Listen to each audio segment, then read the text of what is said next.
full impact of higher interest rates and strong government spending will be revealed next hour when the latest economic growth figures are released. Live to our political reporter Cameron Reddin. He's in Canberra for us. Cam, the Treasurer has been trying all week here to manage expectations. So how bad are these numbers going to be?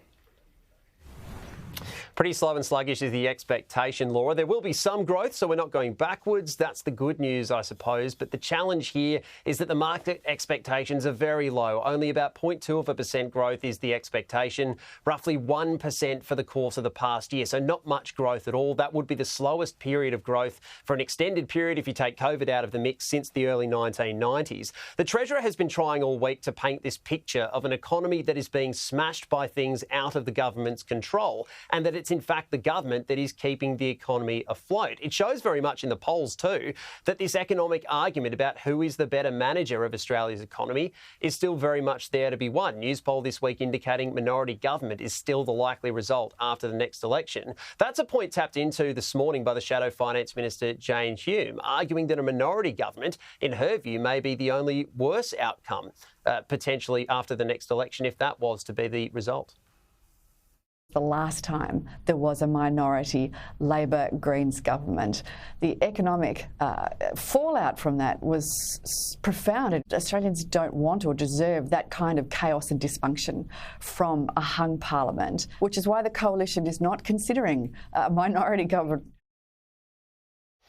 The government is still trying to wrestle back control of the economic narrative, particularly around the issue of government spending. The coalition says the government is spending too much at a time when inflation is high and interest rates remain high as well. But this latest data before the release of figures today from the Bureau of Statistics shows that government spending may be the only reason that the economy has grown much at all over the course of the last year, with much of the private spending in both households and businesses shutting up shop over the last financial year. That has led senior ministers of the government today to try and drag the narrative away from what's happening at the kitchen table and towards more the economy at large, trying to talk up investment and talk up the future of the economy.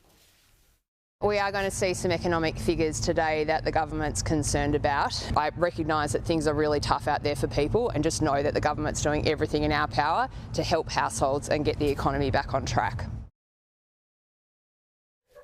And it will be a path to get it back on track too, Laura. Those figures out next hour expected to show very flat growth. The argument, though, over who could do it better and who's got the better plan, still very much there for the taking.